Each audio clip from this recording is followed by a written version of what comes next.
120 secondes prend des vacances et revient lundi 6 janvier.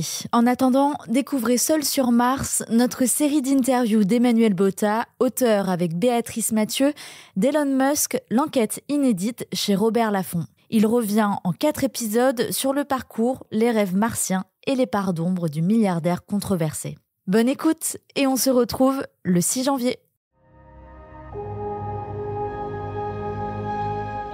En 2021, Elon Musk est désigné personnalité de l'année par Time Magazine. Il devient la même année l'homme le plus riche du monde, dépassant Jeff Bezos, le patron d'Amazon.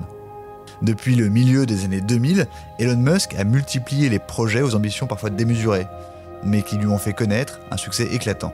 Alors comment est-il passé de la Silicon Valley à diriger un programme spatial tout en révolutionnant le marché de l'automobile ? Quelle est en somme sa recette ? Et surtout, est-ce qu'il y a une méthode Musk ? Elon Musk bought Twitter because he used Twitter. Elon Musk. Elon Musk. Elon Musk. Tesla CEO Elon Musk is unloading Tesla stock. Seul sur Mars. Voyage dans l'univers d'Elon Musk.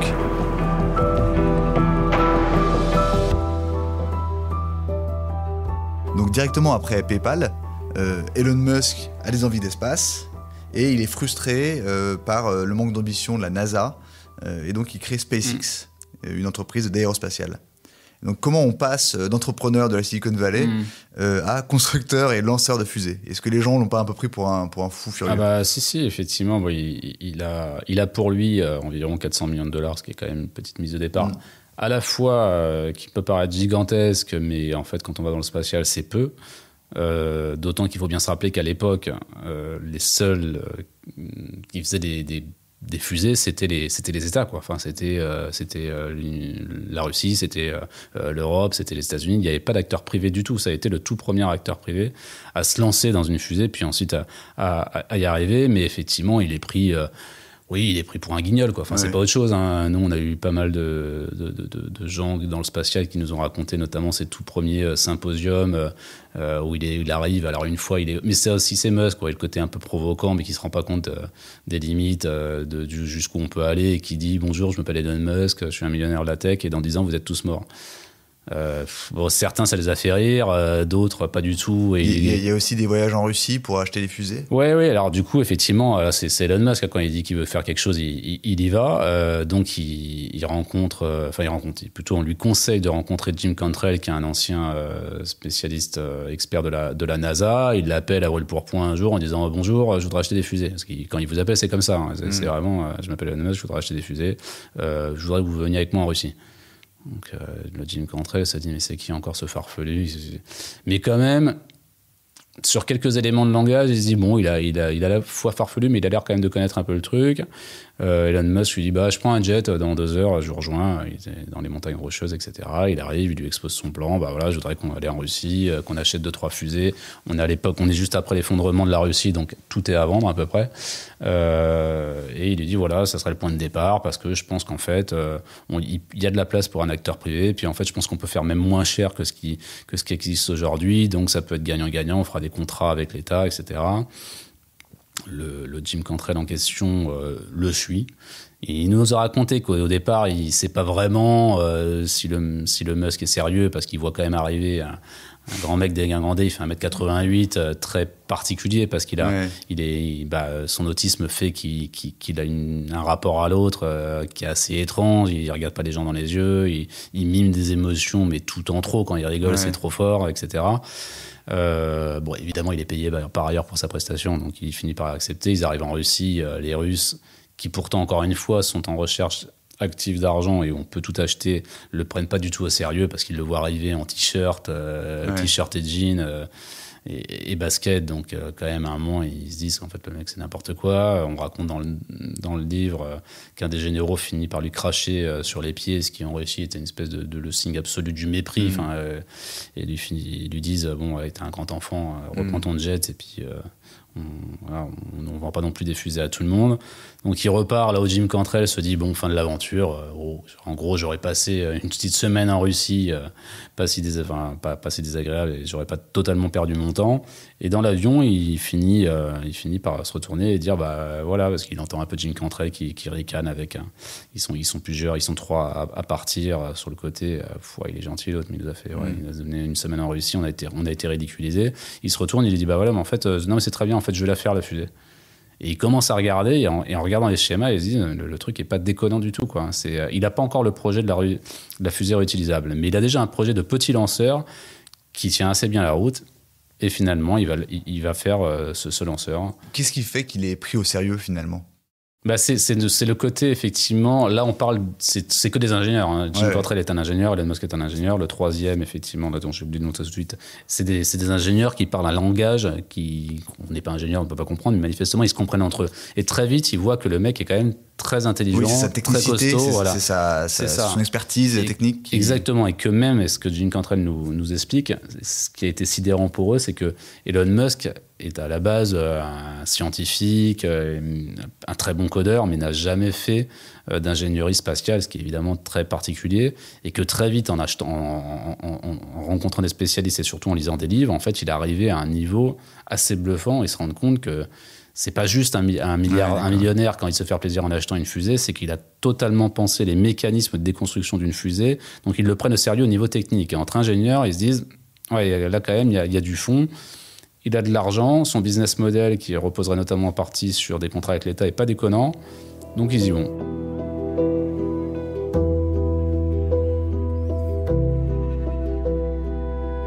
Et si on regarde finalement avec un peu de recul, ce serait quoi les grandes réalisations de SpaceX ? Et aussi, est-ce que c'est une entreprise qui rapporte de l'argent à Elon Musk, ou alors est-ce que c'est plutôt de l'investissement pour lui ? La première grande réalisation déjà, c'est d'avoir fait voler une fusée, quoi. Tout seul, et aidé évidemment et épaulé par un nombre d'ingénieurs qu'il a fini par embaucher Dong-Hoon Chatwell, effectivement, dont on parle dans le livre, qu'on connaît pas bien, mais qui en réalité est la numéro 2 sur SpaceX, et qui est en réalité la vraie patronne opérationnelle. C'est celle qui rassure les investisseurs, etc. Parce que c'est vrai que Elon Musk n'est pas toujours rassurant, notamment quand il va pas très bien. À un moment, on raconte dans le livre, en 2018, à un moment où ça se passe très mal avec Tesla, il fume un pétard en direct, il commence à dire lui-même, il fond en larmes pendant une interview, il est super borderline. Grand moment de podcast. Voilà, effectivement, mais quand vous êtes client, investisseur ou patron de la NASA et que vous vous dites « Ah tiens, on lui a confié nos fusées », il y a un petit moment de doute. Donc il a réussi à faire ce que personne n'avait fait avant, faire voler une fusée privée. Ça, c'est la première chose. La deuxième, évidemment, c'est surtout les fusées réutilisables, qui était en fait un concept connu. On a interviewé des gens du CNES notamment qui nous disaient le concept technique, il était connu, il n'était pas impossible, juste on s'était dit, sans l'avoir vraiment testé, ça sert à rien, parce que même si on y arrive techniquement, ce qui était quand même déjà le gap était assez élevé à dépasser, la fusée reviendra dans un état tellement dégradé que la remettre en état nous coûtera aussi cher que refaire une fusée. Et donc lui s'est tout simplement dit, et ça a été un peu l'histoire de tout ce qu'il a fait dans sa carrière, c'est de dire on va essayer, en fait, on va essayer puis on va voir. Et il a réussi, ce qui était tout le monde, il n'y a pas encore pas si longtemps que ça, parce que moi je me rappelle d'un voyage que j'avais fait à Washington il y a 7 ou 8 ans, où les gens du CNES, encore une fois pour pas les nommer, me disaient non mais il est gentil, mais sa fusée réutilisable, alors, il a réussi 1 ou 2 fois, mais ça vaut rien, quoi. Sauf qu'aujourd'hui, ces fusées réutilisables, il les fait voler 10-12 fois, quoi. Donc, et il a explosé les prix. Il est quasiment 2 fois moins cher, même si c'est un peu plus complexe que ça, que ce que peut faire Arianespace et compagnie. Et donc, pour répondre à l'autre question, aujourd'hui, non, il gagne de l'argent. Alors après, c'est plus complexe que je fais une fusée géniale et je suis génial et je gagne de l'argent. C'est aussi parce qu'il arrive à un moment où les États-Unis n'ont plus de lanceurs. Pour faire court, Barack Obama arrive, il y a eu des énormes échecs dans le spatial, notamment la fusée américaine qui a explosé en direct. Les programmes coûtent un prix, un pognon de dingue, pour reprendre les termes de notre cher président. Et Barack Obama arrive en disant, en fait, on a 2-3 autres choses à faire, notamment le social. Donc on arrête, de toute façon, il n'y a plus de bataille avec la Russie, parce qu'évidemment, tout ça a été des enjeux de guerre froide. On arrête les programmes. Éventuellement, on donne de l'argent à un acteur privé s'il sent les reins assez solides. Et c'est aussi Elon Musk a aussi senti ce virage et a donc levé énormément énormément de subventions de l'État américain. D'accord. Donc il y a un effet gagnant-gagnant. L'État américain a été content de ne plus avoir à gérer ça avec les programmes gigantesques dont on n'est pas sûr que ça va finir par réussir à décoller, qui coûtent énormément d'argent. Et on a un acteur privé qu'on ne paye, je résume encore à grands traits, vraiment que s'il réussit à faire décoller ses fusées. Ils ont externalisé un peu le... Exactement, c'est un peu classique, fournisseur, mais ce qui se faisait jamais avant. Sur des sujets aussi stratégiques. Éminemment stratégiques. L'accès à l'espace, c'est éminemment stratégique. Ça le sera encore plus demain, parce qu'on a aujourd'hui un autre acteur qui s'appelle la Chine, qui a aussi des velléités de conquête et de toute puissance. Et puis on peut imaginer, on en parle déjà, on sait que la prochaine guerre sera aussi spatiale. Donc il est devenu, l'Amérique est devenue extrêmement dépendante d'Elon Musk, qui se peut expliquer d'ailleurs que les États-Unis tolèrent certains de ces écarts. Et donc, juste pour boucler, non, aujourd'hui, c'est notamment grâce il y a à la fois une partie client privé. Donc, les clients privés, c'est les satellites commerciaux, notamment ceux de télévision. Starlink, ça, c'est encore autre chose. C'est une émanation de SpaceX. Starlink, c'est une constellation de satellites en orbite basse qu'il a lancé et qui n'est pas encore rentable aujourd'hui, mais qui pourrait demain être une cash machine, dont l'objectif est de pouvoir amener Internet à haut débit partout sur la planète, même dans les endroits les plus reculés. Parce qu'en fait, on a l'impression, nous, en Europe, que Internet, c'est facile, on l'a partout. Mais en fait, il suffit d'aller aux États-Unis, dans le centre des États-Unis, on a très peu Internet, et où, sinon, ça coûte très cher. Et puis après, il y a évidemment les déserts, les océans, etc., etc. Donc c'est déjà assez rentable, et demain, ça le sera certainement encore plus s'il arrive à faire de cette constellation de satellites en orbite basse Starlink un vrai outil de masse au niveau planétaire.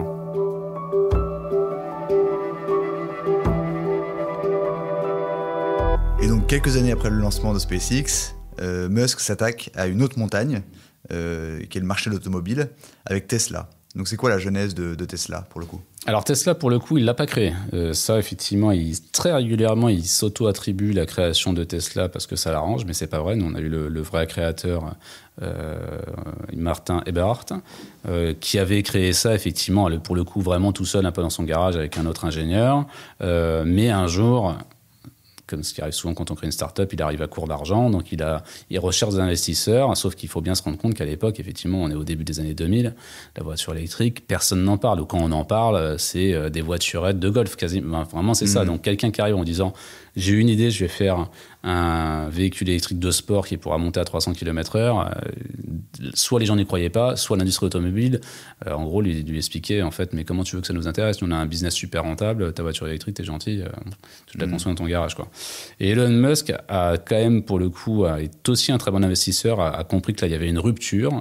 Je sais pas, après, il y a la question de est-ce que c'est parce qu'il est dans une démarche de protection de l'environnement ? Peut-être, oui, c'est compliqué de savoir, honnêtement, mais en tout cas, il devient le premier investisseur et assez vite, en fait, il négocie contre cet investissement assez massif de devenir chairman, président non opérationnel, on va dire, sauf qu'assez vite, il finit par virer le créateur, Martin Eberhard, parce que, encore une fois, le caractère hautement éruptif d'Elon Musk fait que c'est très très compliqué pour les gens de bosser avec lui, et qui supporte pas de partager le pouvoir après avoir été lui-même viré de ses premières boîtes. Donc finalement, la rupture sur le marché, c'est sur le domaine de l'électrique, passer de petites voitures à des véritables... Oui, des BM, des Mercedes. En fait, il y a une double rupture. La première, c'est de montrer qu'on peut faire une vraie voiture. Parce que jusque-là, il y avait eu quelques essais, mais c'était vraiment des voiturettes qui avaient une autonomie plus que faiblarde. Avec une vraie autonomie, donc très vite il arrive à 300-400 km d'autonomie, donc on se dit ok, c'est une voiture que je peux acheter du quotidien, je peux même faire des petits trajets, et en plus passer de ce qu'on appelait avant, en gros on se disait les voitures électriques c'est des tondeuses améliorées, quoi. Même moteur, et à un objet de désir, quoi. Un truc, une voiture qu'on a envie de posséder, alors qu'à la base la voiture c'est un gros moteur qui fait vroom vroom, quoi. Enfin, si je caricature un peu, quoi. Tesla, on a en tête sa réussite en 2018-2019 avec le lancement de la Tesla Model 3, qui a vraiment démocratisé cette marque. Mais c'est une entreprise qui a vraiment connu des hauts et des bas. Quels ont été ces hauts et ces bas ? En fait, ça a été jusqu'en 2018. Moi, à l'époque, je suivais l'automobile.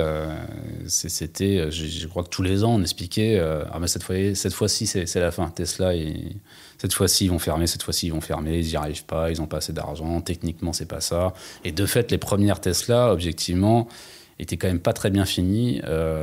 Les portes se ferment. Vraiment, c'était ça. Les portes, elles se fermaient, mais il y avait des jours. Techniquement, il y avait des pannes assez régulières. C'était une marque pour Happy Few, en fait, quoi. Des acteurs, des milliardaires qui avaient envie, quand les amis venaient le soir, de dire « Regarde, j'ai un petit volet d'électrique », mais qui tombait tout le temps en panne. Mais quand on a 15 voitures, c'est pas très grave. Quand on a envie de vendre des voitures à Monsieur Tout-le-Monde, c'est plus compliqué, quoi. Donc au début, mais en même temps, il faut voir qu'il a réinventé. C'est pas juste, je mets un moteur électrique dans une voiture classique, quoi. Il a réinventé le concept même de la voiture électrique en faisant, si je résume, c'est un peu une voiture construite autour d'un ordinateur qui pilote tout, quoi. C'est ça la révolution Tesla. Enfin, je sais pas si pour ceux qui ont déjà eu la chance, en tout cas l'occasion plutôt, de monter dans une Tesla, c'est l'expérience, elle est très différente, quoi. Tout est piloté quasiment via une espèce de gigantesque tablette, qui à l'origine, maintenant on en voit tout le temps, mais à l'origine c'était assez révolutionnaire. On peut faire des upgradés, donc ou envoyer des améliorations entre guillemets de la voiture comme sur un iPhone. Vous arrivez le matin, vous avez une nouvelle fonction où il y a eu des nouveaux réglages sur les roues, sur les freins, peu importe. Donc il y a cette révolution technique, cette révolution aussi, effectivement, j'allais dire, d'appétence, où tout d'un coup la voiture électrique peut être un objet de désir. Et la troisième, c'est surtout quand il arrive avec le modèle 3, de se dire je peux faire un véhicule abordable, même si c'est 45 000 €, donc c'est relativement abordable, produit en grande série. Mais justement, le problème, c'est que quand il arrive à ce moment-là, on est entre 2016-2018, la modèle 3, passer de quelques centaines, même quelques milliers d'exemplaires, ce qu'il faisait au début, à plusieurs centaines de milliers, le gap, il est gigantesque, et ça, il l'avait mésestimé. Oui, c'est un pari, en fait. Faut produire énormément pour réussir à aller... Et du coup, c'est un changement de paradigme, parce que jusque-là, il faisait quasiment les modèles sur mesure, quoi. En gros, on avait l'acheteur, on faisait la voiture, et c'était presque ça. Et tout d'un coup, il faut avoir une usine gigantesque, une cadence respectée, 500 000 exemplaires par semaine, et donc avec tous les problèmes qui vont avec. Et là, effectivement, et du coup, évidemment, tous les grands acteurs, tous les grands constructeurs se frottaient les mains en disant tu vas voir maintenant ce que ça va donner quand tu rentres dans la cour des grands. Et de fait, pendant 1 an ou 2, ça a plus que tangué, parce qu'en fait, il n'y arrivait pas, quoi. Il n'arrivait pas à tenir la cadence. Les voitures, quand elles sortaient, elles étaient... en termes de qualité, elles n'étaient pas au niveau. C'est le moment, effectivement, où on le voyait errer, faire des interviews au New York Times, où il pleurait une phrase sur 2, où il fume un pétard en direct.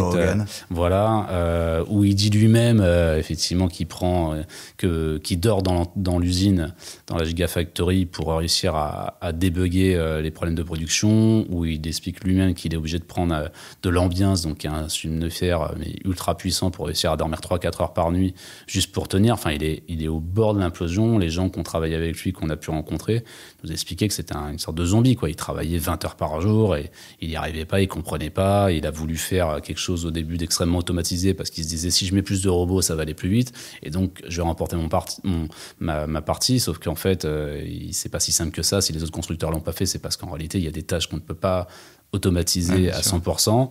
Et finalement, c'est un Français d'ailleurs, Jérôme Guillen, qui était plus ou moins son bras droit à l'époque à Tesla, qui a repris le projet en main et qui a appliqué en fait des méthodes assez classiques de l'industrie automobile de masse. Et fin 2018, il arrive à commencer à livrer. Et là, effectivement, ça devient... On voit la capitalisation de Tesla faire quasiment, je pense, au moins x50 en quelques années, et puis devenir le succès qu'on connaît tous, et les Tesla qui commencent un peu à arriver assez massivement, et une capitalisation boursière qui est, je n'ai pas les chiffres tous en tête, mais qui à peu près, la capitalisation de Tesla est aussi grande que la capitalisation boursière de tous les autres constructeurs du monde.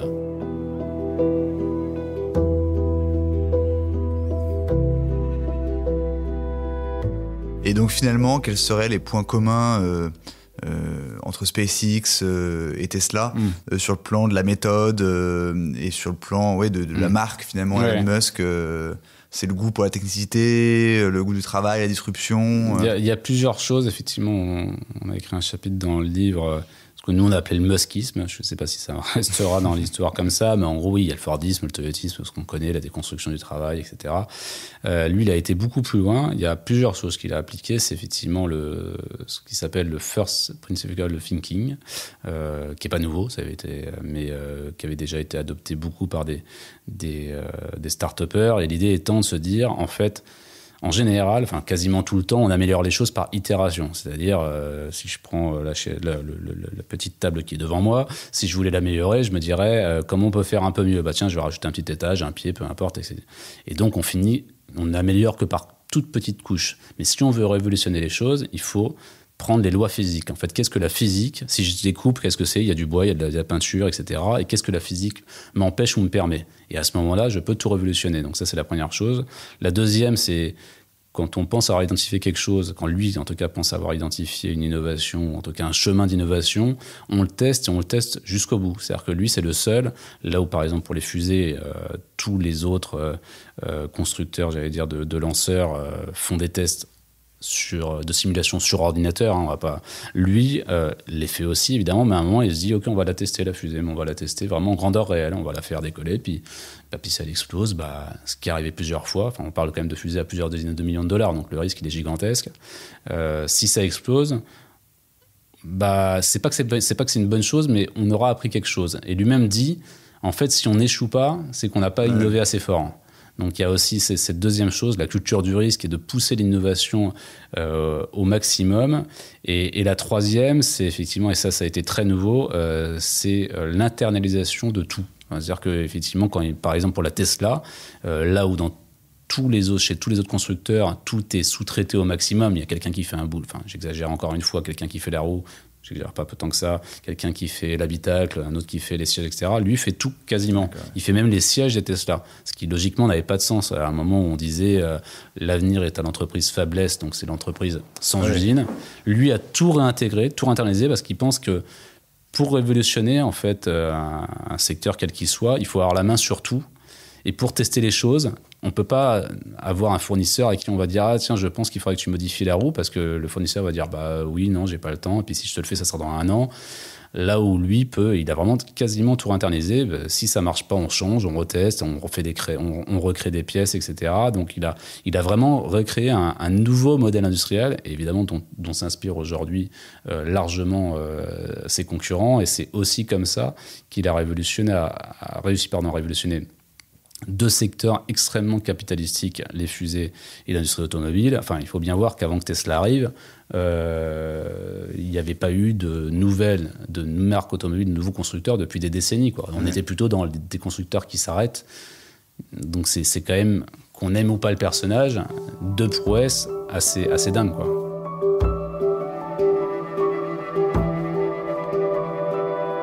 Donc en 2022, Elon Musk fait l'acquisition de Twitter, après plusieurs mois de négociations, de revirements, etc.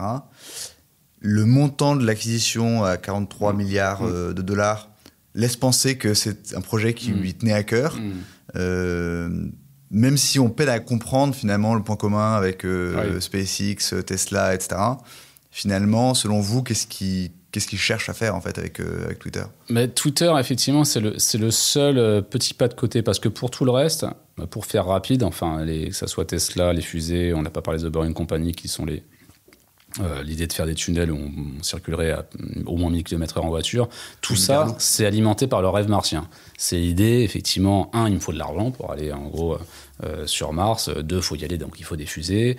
Une fois qu'on est sur place, il faut circuler, mais on ne peut pas circuler en extérieur parce que sinon les radiations nous crament directement. Donc il faut pouvoir circuler dans les tunnels. Pour circuler, il faut des voitures, les Tesla, etc., etc. Il y a aussi The Solar City, qui est une entreprise qui a été intégrée à Tesla, qui avait été mis sur pied par ses cousins, qui sont en gros des panneaux solaires. Là, pareil, si on est sur Mars, il faut fabriquer de l'énergie. Donc tout ça, c'est le rêve messianique de la planète Terre est condamnée à plus ou moins long terme, donc il faut une planète B, si je puis dire, et donc il faut faire de l'espèce humaine une espèce multiplanétaire. Donc ça, effectivement, il y a une cohérence même dans un ensemble qui semble un peu incohérent. Twitter, c'est autre chose. On parle à un moment, effectivement, une autre de ses figures tutélaires qui est Robert Bob Zubrin, donc qui a fait un livre sur une sorte de à mi-chemin entre le roman et le mode d'emploi pour aller coloniser Mars, qui est le patron de la Mars Society, une sorte de société plus ou moins secrète qui se réunit régulièrement pour parler de comment on fait pour aller sur Mars et comment on fait pour coloniser Mars. Lui a dit d'ailleurs, effectivement, ça a été le premier GR, le seul à lui envoyer un message après le rachat de Twitter en disant t'es en train de te perdre, rappelle-toi que ton rêve, c'est Mars. Pourquoi tu fais ça ? Alors pourquoi ? Ça nous amène au pourquoi. Effectivement, lui dit, c'est toujours le côté un peu messianique, mais en fait, je pensais que la liberté de parole était en perdition sur Twitter, et donc j'ai racheté Twitter pour pouvoir redonner de la liberté de parole. Ce qui va faire hurler les gens qui nous écoutent. À mon avis, il faut une bonne partie qui sont sur Twitter, parce qu'ils ont plutôt que l'impression que depuis qu'il a racheté Twitter, c'est de pire en pire, c'est le Far West, il a fait revenir Trump, il a fait revenir des conspirationnistes. Et d'ailleurs, il y a eu des études, on en parle dans le livre, qui ont montré que quelques semaines après le rachat de Twitter par Musk, les propos haineux, xénophobes, misogynes, etc. ont explosé.